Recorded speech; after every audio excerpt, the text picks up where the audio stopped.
Assalamualaikum warahmatullahi wabarakatuh.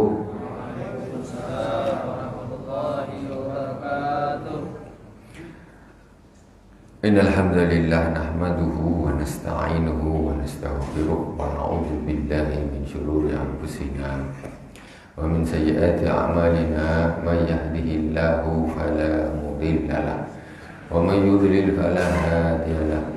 Asyhadu an la ilaha illallah wahdahu la syarika lah wa asyhadu anna Muhammadan abduhu wa rasuluh.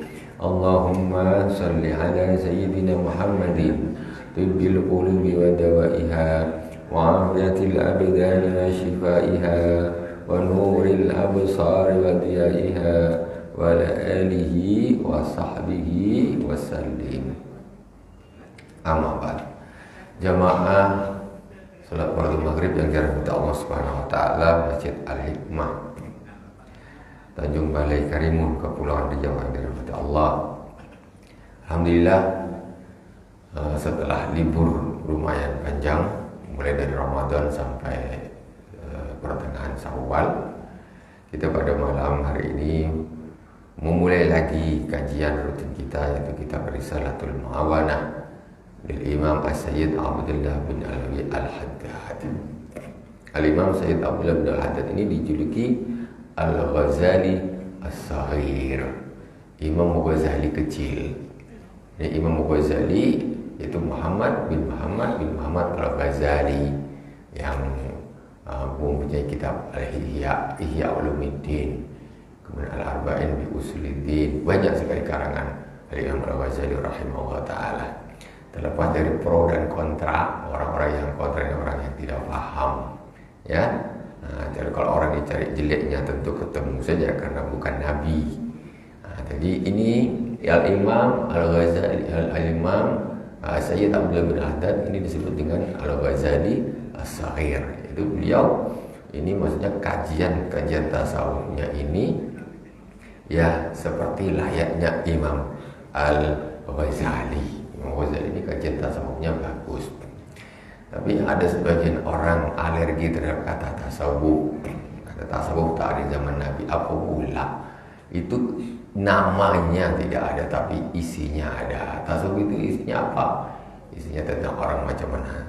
Di antaranya sabar, tawakal, tidak takabur, menghilangkan penyakit-penyakit hati. Tasawuf intinya dua, at-takhalli wa tahalli. At-takhalli pakai kha itu artinya mengkosongkan diri dari sifat-sifat tercela.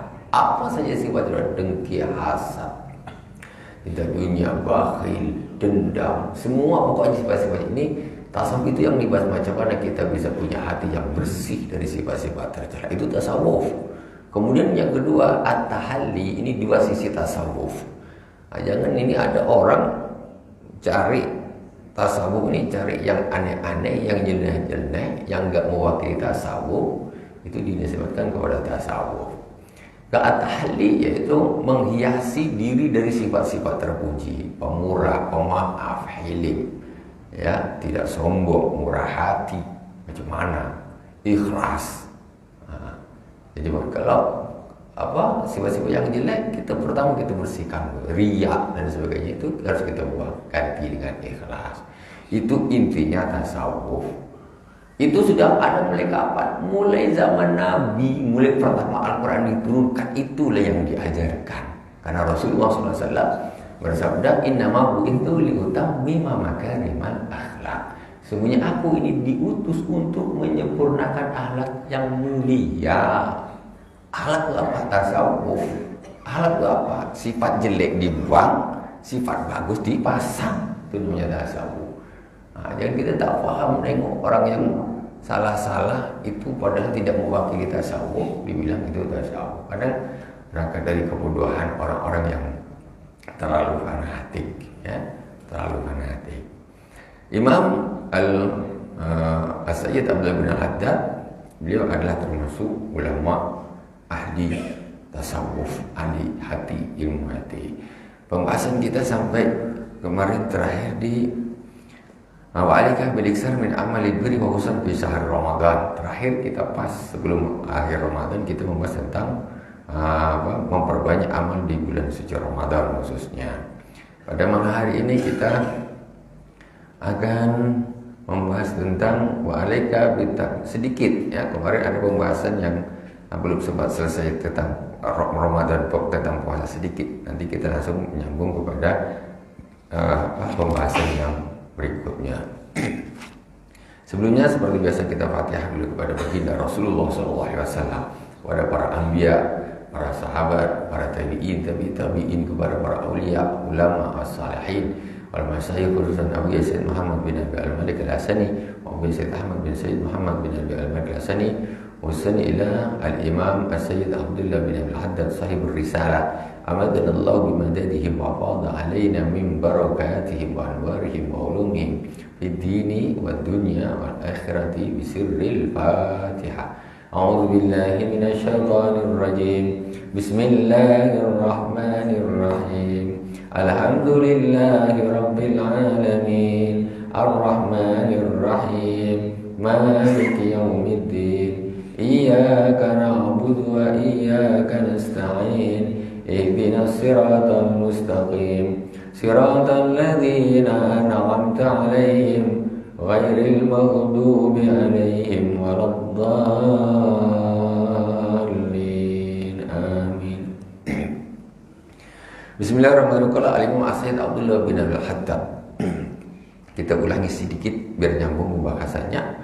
Wa alaika bi tajil futur inda tayakun ghurub wa takhiris sahur malam takhsal wuku'a bisyaq wa bi taftir as-sa'imin walau ala tamarat aw surbah minal ma' wa in fa inna man fatara sa'iman kana lahu mislu ajri la yanqusu dhalika min ajri syai'an wa tahid alla tuftira wa la tufatira sa'iman illa ala ta'amil halal. Hendaklah engkau segera berbuka ketika sudah yakin matahari terbenam. Cepat-cepat buka, jangan diundur. Kemudian hendaklah mengakhirkan sahur, jangan sampai kepada waktu ini dah subuh belum, jangan. Tapi akhir-akhir boleh. Ya, tapi jangan sampai ragu ini dah subuh ke belum, jangan. Itu namanya waktu syak. Kemudian hendaklah engkau memberi makan kepada orang-orang yang berpuasa, walaupun hanya berupa kurma-kurma saja. Enggak harus asam pedas, enggak harus ayam bakar, ayam goreng, ikan bakar, enggak harus. Punya kurma kasih, ya. Yang penting adalah kita kasihkan. Atau mungkin bikin bubur kacang hijau, silakan boleh. Asyurubah min ma' ataupun ya seteguk air. Ketika setiap buka bawa atarin satu kotak taruh di masjid. Setiap buka bawa atarin satu kotak taruh di masjid untuk orang. Air putih saja segelas. Itu diperintahkan oleh Rasulullah SAW. Kenapa? Karena orang yang memberi buka, orang yang berbuka itu dapat pahala seperti orang yang berpuasa tanpa mengurangi pahalanya orang yang berpuasa tadi. Kemudian wajib Allah tuftira wa la tufatira saman illa ala ta'amil halal. Hendaklah engkau ni kalau buka atau memberi buka kepada orang lain, hendaklah pakai makanan yang halal. Buka sendiri harus makanan halal, ngasih buka orang harus makanan yang halal. Mau puasa wajib, mau puasa sunnah harus makan yang halal. Bukan puasa, tak puasa pun makan harus halal. Ketika orang buka sebiji kurma atau sepotong roti atau sekerat epo-epo, kok itu haram, habis puasanya sudah. Enggak dapat pahala, hancur puasanya semua. Wa alaika bi takmilil min akli wa tanawulil wujud min al halal min ghairi itharin litayyib al mulaim fa inna maqsudas shaum kasrus syahwat. Ini sebetulnya ini agak terlambat sedikit, tapi tak apa-apa, saya juga sering terangkan waktu bulan puasa. Hendaklah engkau mensedikitkan makan ketika puasa. Ketika puasa mensedikitkan makan. Jangan puasa makannya tambah banyak, harus sedikit. Jadi ketika hari raya badan ini timbangannya turun. Itu tandanya puasanya Makanya sikit, jangan mentang-mentang buka balas dendam, semua dihantam. Akhirnya memang ini kau betul sikit. Orang berpuasa itu taklilil akal, mensedikitkan makan, bukan mindah jam makan. Kita puasa sudah umum kita nih, kalau puasa makannya tambah banyak. Buktinya apa? Pasar tambah ramai, belanja tambah banyak. Cobalah bulan Saban, belanja paling berapa ibu-ibu sebulan? Kena Ramadan 2 kali lipat dihantam, habis juga. Itu akhirnya ketika masuk hari raya tambah gemuk, tak cocok. Mestinya masuk hari raya kurus-kurus, kurus iyalah maklumlah bahasa kan. Gemuk lama tak jumpa beraya ketemu, kau tambah gemuk. Baru Ramadan kemarin aja tambah 5 kilo katanya. Waduh, Ramadan tambah 5 kilo, betul sikit puasanya. Taklilil akal puasa itu mensedikitkan makan, bukannya secukupnya. Rasulullah bukan 7 kurma dah, air putih dah sholat. Kita 7 apa? Rasulullah 7 kurma. 7 piring kena hantamnya. Piring ini mangkuk satu mangkuk ini, satu gelas besar cendol. Satu mangkuk ini nanti habis sholat maghrib hantam lagi, pada tarawih hantam lagi. Sebelum sahur ada lagi, sebelum sahur nih makan lagi, sahur makan lagi. Aduh kacau. Padahal kita ini puasanya kasrus syahwat. Puasa ini memecahkan, melawan syahwat nih. Jangan ketika nak makan tahan. Itu mestinya gitu. Itu namanya orang puasa. Nahan bukan pas waktu siang matahari ada. Ketika maghrib itu justru tantangan. Ketika masuk maghrib itu justru tantangan paling berat kita melawan hawa nafsu. Apa tak banyak? Siang hari Pak, panas terik, nengok solar macam nengok teobeng, kan? Hausnya, padahal solar tuh. Masya Allah. Nanti maghrib jagalah, langsung pikir aku nanti beli teobeng, beli cendol, soya, macam-macam dibeli dia. Nah semua itu balas dendam namanya. Wal ittisab bil akli wa qasd, dan jangan kau min ghairi isar li tayyibil mulaim. Jangan kalau buka itu memilih makanan yang enak.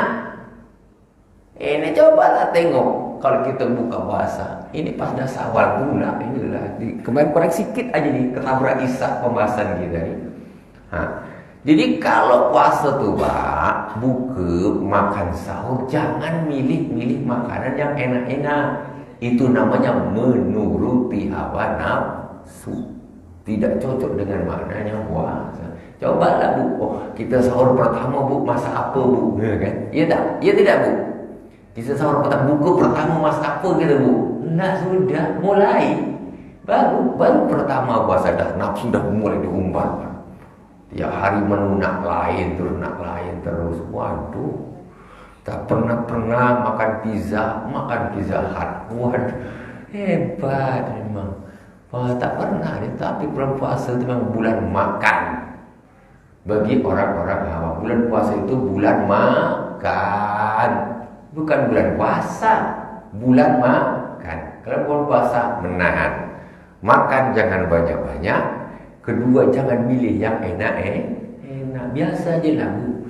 Kalau biasanya ikan tenggiri, besok pas puasa jangan ikan tenggiri, gantilah ikan mata besar lah, cukup lah ya kan. Tak usah, jangan lebih mahal. Gitu. Ini tidak. Biasa tenggiri ganti bawal, mado, tambah. Betul sikit puasa, habis duit untuk makan semua. Jangan pilih yang sedap-sedap. Ini bukan saya ngasih nasihat, ulama, aulia, ini para wali. Puasanya para wali macam gitu. Mana ada puasa para wali. Jadi macam sedih, ada kesedihan kalau orang nengok Pak. Tengok masalah bukanya sederhana, sahurnya sederhana. Rasanya sedih gitu rasanya orang berpuasa. Katanya berpuasa ini supaya kita bisa merasakan macam mana orang miskin itu macam mana ya. Mana kapan nak merasa? Buka dia mewah. Mana ada orang miskin, nengok aja ngiler dia, hentam dia semua. Mana tak cocok jadinya. Kemudian wal ittisabil akibat qasdi thayyibat la yukassiruha walakin yukuwi wa yuhayyijuha. Sedangkan membanyakkan makan, kemudian memilih yang enak-enak, itu tidak menghancurkan syahwat, tetapi menguatkan syahwat. Tambah kuatkan syahwat, Pak. Cobalah. Orang kalau makan dia banyak, syahwat dia langsung tak ada cerita lagi. Tambah kuat bulan puasa ni. Katanya Rasulullah bilang, ya ma'syarus sabab man istata'a minkumul ba'ah falyatazawwaj. Fa illam yastati fa alaihi bis-shaum. Jadi ya wahai anak-anak muda, barang siapa yang mempunyai kemampuan maka menikahlah. Kalau memang dia tak mampu, tak bisa, maka puasalah. Wa innahu ahsanu lil farj, karena dia bisa lebih menjaga kemaluan. Puasa tu mesti tambah lemah, kan gitu. Kalau puasa model-model gini, tambah lemah tambah kuat. Aku puasa pun tambah pusing kepala nahan ni. Iyalah, kau makan dia tambah banyak, tambah apa? Macam mana? Tak cocok dengan mana puasanya. Karena Rasulullah nyuruh puasa supaya syahwat itu turun. Syahwat nafsu birahi. Juga syahwat makan jangan dituruti. Kita menganggap mengikuti nafsu makan itu bukan suatu yang salah, padahal itu suatu yang salah. Nah, kalau kita ikut ilmunya orang-orang yang saleh, mengikuti nafsu makan itu sesuatu yang salah, walaupun itu halal. Wah, kalau haram itu tak usah bicara lagi. Jadi mengikuti nafsu makan itu sebetulnya sesuatu yang salah. Ini ilmu tasawuf, ilmu akhlak. Nah itu. Kalau kita kan terbalik memang kita ni. Kita kau makan tak enak, tapi minum obat nafsu makan. Kata Nabi, kau tu jangan nuruti nafsu makan. Nafsu tu biar turun. Kita malah beli obat nafsu makan. Kau ni ikut Nabi ke ikut siapa? Astagfirullahaladzim. Bersyukur. Jadi makan kurang selera, alhamdulillah. Tadi tak nafsu gitu. Jadi makan ini niatnya hanya untuk menjaga ruh agar tidak keluar dari badan, agar bisa berdiri sholat. Wa yuhayyijuha, dan banyak yang makan itu akan justru menggejolakkan nafsu. Nafsu akan tambah kuat, tambah susah jaganya. Wa alaika bisyamil ayyamil lati warada syar'u bi targhibi fi siyami ka yaumi arafah li ghairi haji wa yaumi asyura wa tasu'a wa sit kayaum wasiti min syawal. Kemudian sekarang kita masuk di bab puasa sunnah. Dan hendaklah engkau berpuasa di hari-hari yang sudah disebutkan di dalam hadis-hadis Rasulullah SAW, dianjurkan oleh Rasulullah SAW. Seperti puasa Arafah bagi orang yang tidak sedang berhaji. Puasa Arafah 9 Zulhijjah, ya, puasa Arafah. Kemudian Asyura 10 Muharram, 9 dan 10, ya. Asyuranya 10, Tasu'anya 9 dan 10. Wa Tasu'a 9. Wasitin min Syawal, 6 hari bulan Syawal. Sekarang ini bulan Syawal. Puasa 6 hari bulan Syawal tidak harus mulai tanggal 2. Tidak harus mulai tanggal 2 Syawal. Tidak harus tanggal 2, 3, 4, 5, 6 terus 7. Tanggal 7 Syawal.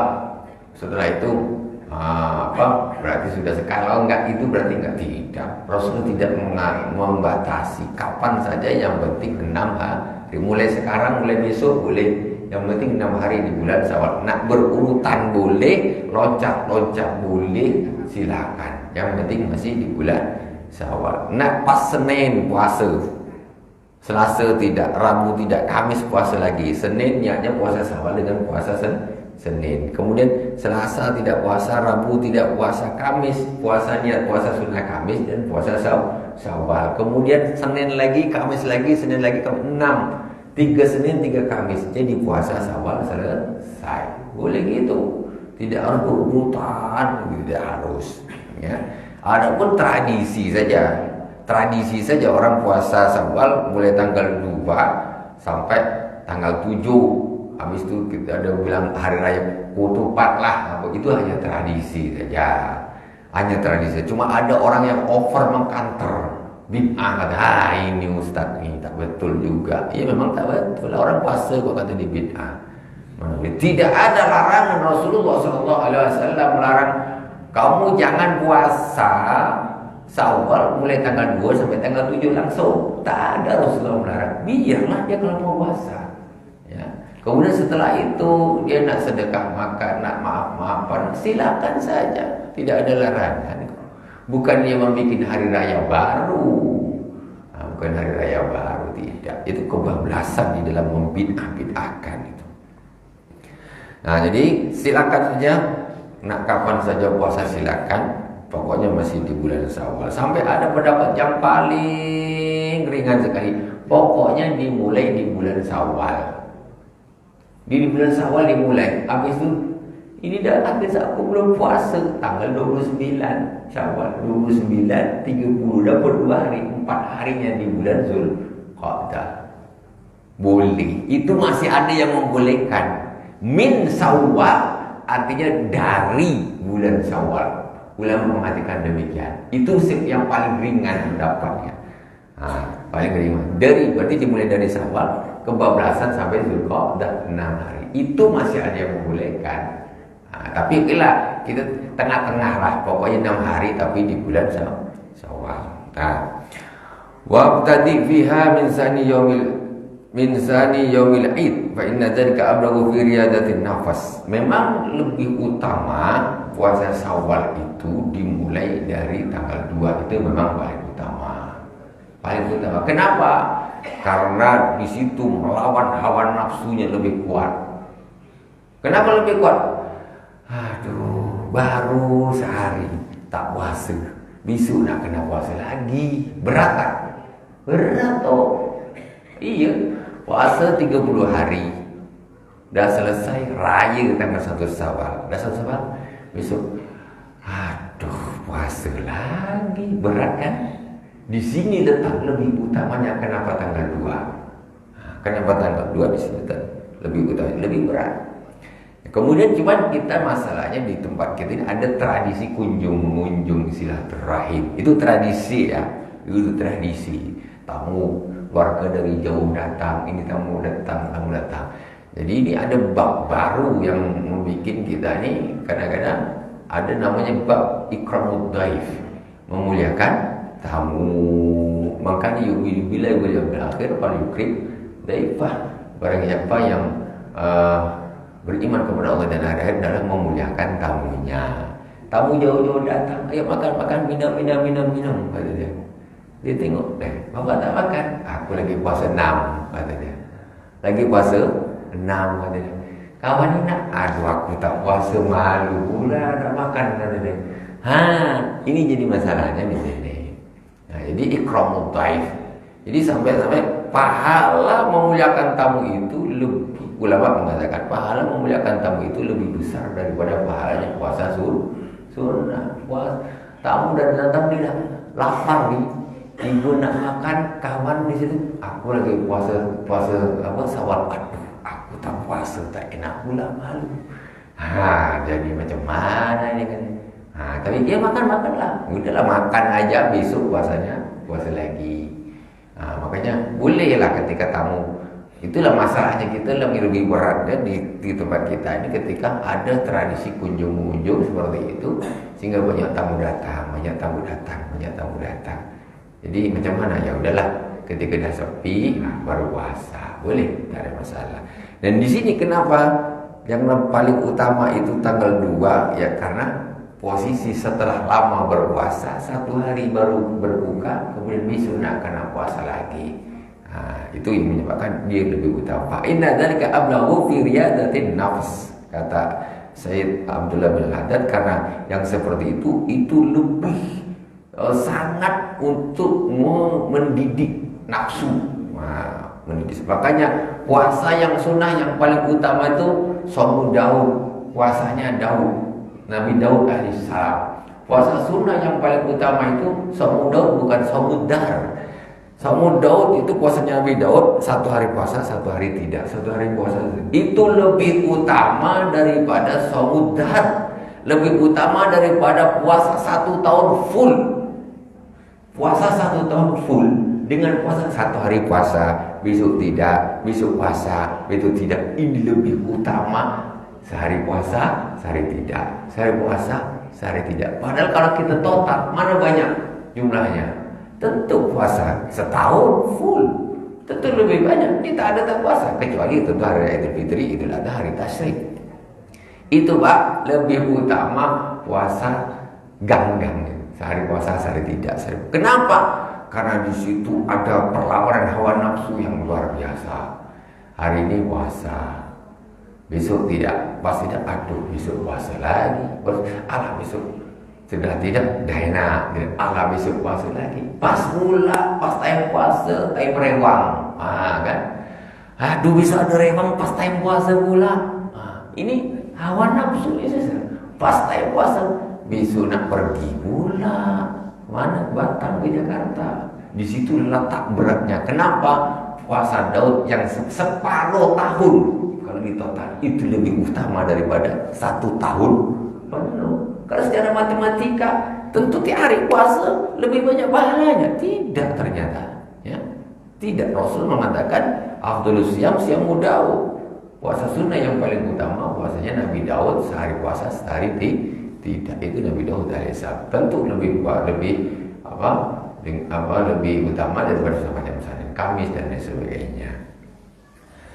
Wa alaika bisyami thalathati ayyam min kulli syahrin fa inna dzalika yaqdiru siyamad dahr. Dan adalah engkau berpuasa 3 hari setiap bulan, karena sesungguhnya itu sama dengan puasa 1 tahun. 3 hari setiap bulan. Bisa Senin Kamis boleh, Senin Kamis Senin umpamanya, ya, 3 hari. Bisa Ayyamul Bid 13, 14, 15 boleh. Ini contoh. Pokoknya 3 hari lah. Kenapa? Setiap bulan 3 hari. Setiap kebaikan, innal hasanat bi'asyri amsalih, dilipat gandakan 10 kali lipat.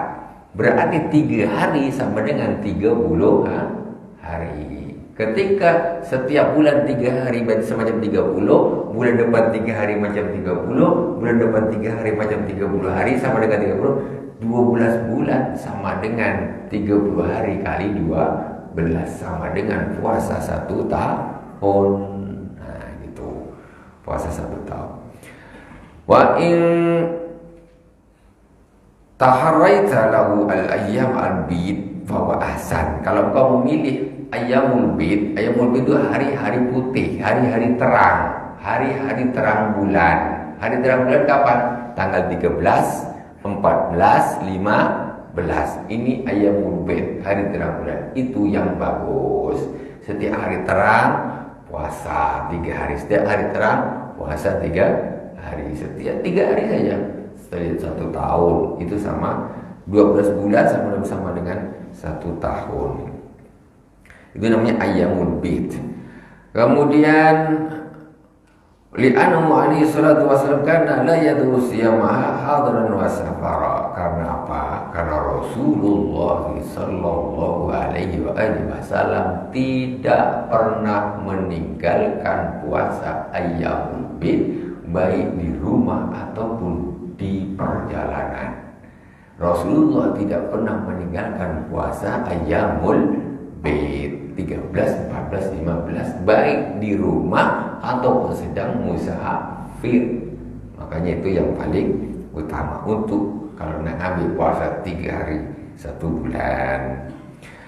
Wa alaika bil iksari min as-sawmi mutlaqa wa nasiyama bil awqatil fadilah kal ashuril hurum wa ayyamis syarifati kal isnin wal khamis. Dan adalah kamu berbanyak puasa di waktu-waktu yang utama seperti Ashurul Hurum.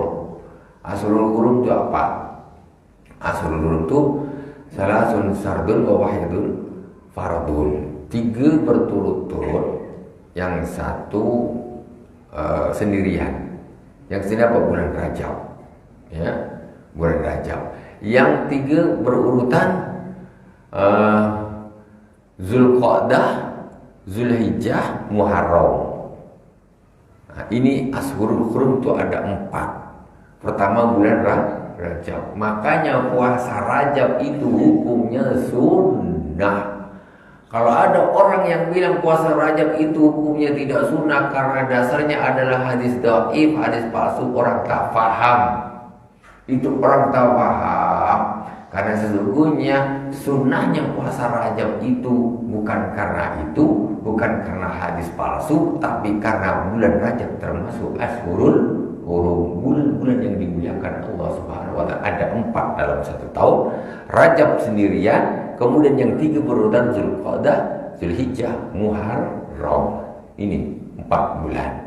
Jadi yang nak biasa puasa Rajab, puasa. Mau perbanyak 1 bulan full, silakan. Rajab full, puasa terus silakan.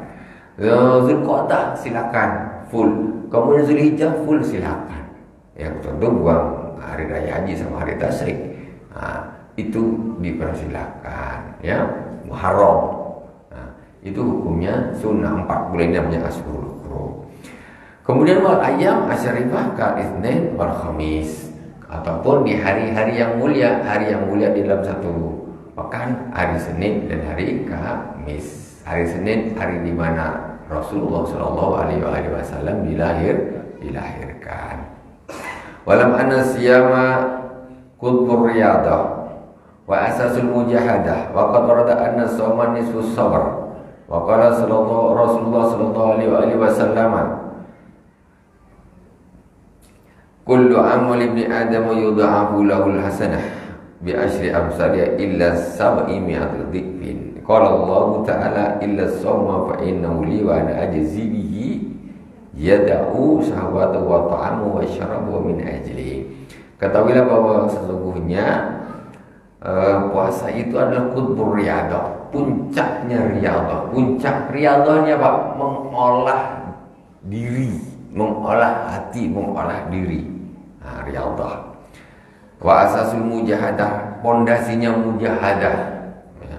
Mujahadah. Kenapa? Waqad warada anna sama nifsu puasa itu Rasulullah SAW mengatakan as-saumu nisfus sabr. Puasa itu separohnya sabar. Sabar itu bulat umpamanya. Puasanya separuhnya ini namanya puasa. Karena di dalam puasa itu intinya kesabaran.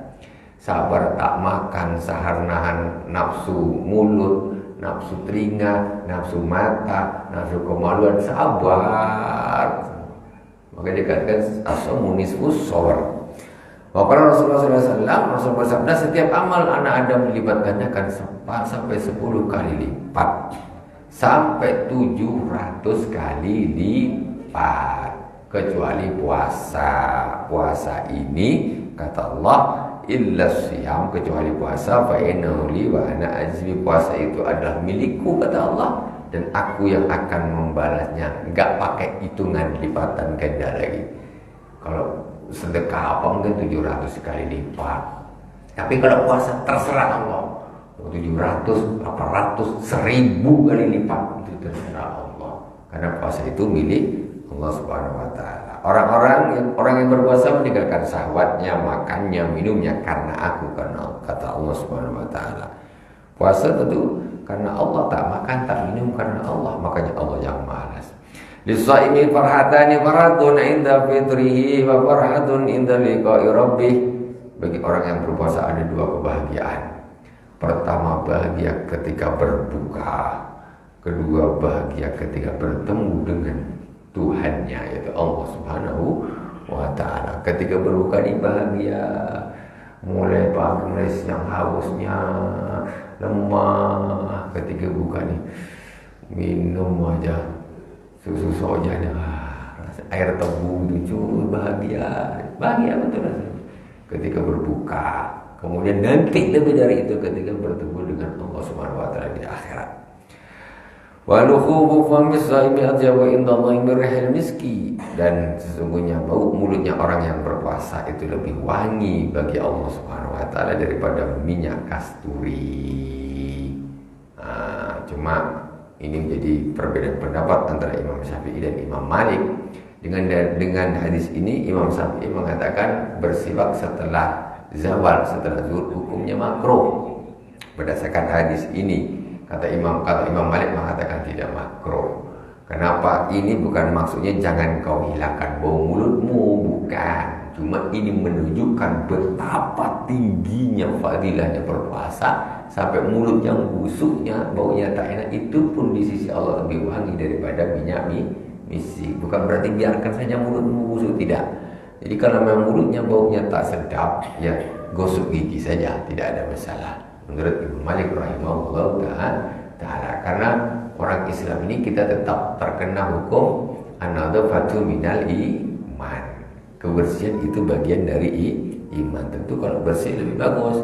Jangan nanti kalau busuk semuanya, kata orang-orang sebelah kata orang Islam nih, kalau puasa kok jangan dekat-dekat. Apa mulutnya bau-bau, kan tak sedap. Kata kau kalau sore-sore tak usah dekat-dekat. Kenapa? Mulutnya bau-bau, kan tak enak. Jadi orang Islam biar bersih, selalu bersih, mulutnya selalu berbau enak. Karena juga untuk membaca Al-Quran. Jadi sunnah orang kalau membaca Quran ini mulutnya jangan bau busuk. Habis makan jengkol, a'udzubillahi minasyaitonirrajim, bismillahirrahmanirrahim.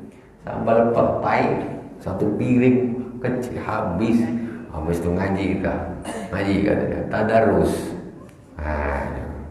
Bersihkan dulu mulut baru baca Al-Quran. Itu namanya hormat, takzim dengan Al-Quran. Wallahu yaqul haqq wa huwa yahdis sabil. Wallahu a'lam. Kurang berapa menit? 2-3. Oh, kurang 5 menit. Tak apa, masuk bab sikit awal. Bismillahirrahmanirrahim. Faslun wa 'alaika bil mubadarati ila ada'i ma faradallahu 'alaika min al-haji wal umrah indal istita'ah. Dengarkan, ini banyak sekali orang yang lalai dalam masalah ini. Hendaklah engkau cepat-cepat melakukan apa yang difardukan Allah Subhanahu wa taala kepadamu, yaitu menunaikan haji dan umrah ketika engkau telah mampu. Wa iyyaka wa ta'khir ba'da husuliha, jangan kau tunda-tunda setelah engkau sebelumnya kau bisa pergi, kau sudah mampu. Warubama ajasta au mutabata tamakun wa yastakirul wujubu fi zimmatika wa tu'addu bi muqassira. Dan bisa jadi setelah engkau mampu, engkau tak cepat-cepat menunaikan, kemudian engkau mati lebih dulu, atau engkau hanya lemah, sakit, tak bisa pergi dan sebagainya. Maka setelah engkau mampu sebetulnya, maka kewajibanmu, bebanmu tetap ada di pundakmu, di dalam tabunganmu. Orang dah kaya, punya duit, bisa bayar UNH, dia tak bayar, Pak. Tak apa, tahu-tahu bisnis bangkrut. Itu sampai kapanpun dia tetap wajib melakukan haji. Kenapa? Kau sudah mampu, kenapa kau akhir-akhirkan? Sekarang ini repot orang ini. Kalau time haji sama pembagian zakat, semua jadi orang miskin. Ini repot ini. Time bagi zakat sama time ibadah haji. Jadi orang miskin semua. Merasa belum mampu semua ya rasanya. Jangan gitu. Itu tanah kau untuk apa? Itu untuk apa? Itu untuk apa? Kau belum mampu semua jadinya. Jangan gitulah. Mendadak jadi orang miskin. Haji tidak begitu. Bahkan kita ini kalau ikut perintah Rasulullah SAW, Rasulullah bersabda, innal hajja wal umrata yanfiyanil faqra. Sesungguhnya haji dan umrah itu menghilangkan kefakiran. Haji dan umrah itu menghilangkan kefakiran. Kalau kita cermati makna haji dan umrah itu menghilangkan kefakiran. Berarti haji dulu apa kaya dulu? Pak, haji dulu apa kaya dulu? Haji dulu baru kaya. Kalau kita kan nak kaya dulu baru haji kan. Tapi kita sebisa saja udahlah kita cicil, kita tabung. Begitu kita bisa berangkat haji balik, kefakiran itu akan dijauhkan oleh Allah Subhanahu wa taala. Balik dari haji lancar rezeki, baru kaya. Haji dulu baru kaya. Saya dulu alhamdulillah haji masih miskin saya. Miskin ya waktu pergi haji itu. Memang gitu syariatnya kata Allah Rasul. Haji dulu baru kaya. Sekarang nih entah ada kaya entah belum kaya. Dan mudah-mudahan lah jadi orang kaya nanti. Amin. Nah itu, tapi alhamdulillah lah ya, sudah alhamdulillah cukup, Allah karim, masya Allah. Alhamdulillahirabbil alamin. Ini betul tak Jami? Betul ya? Sudah masuk ya? Alhamdulillah. Subhanakallahumma bihamdik, asyhadu an la ilaha illa anta, astaghfiruka wa atubu ilaik. Wa sallallahu alaihi wasallam Muhammadin wa ala alihi washabbihi wa baraka wasallam. Walhamdulillahirabbil alamin. Wassalamualaikum warahmatullahi wabarakatuh.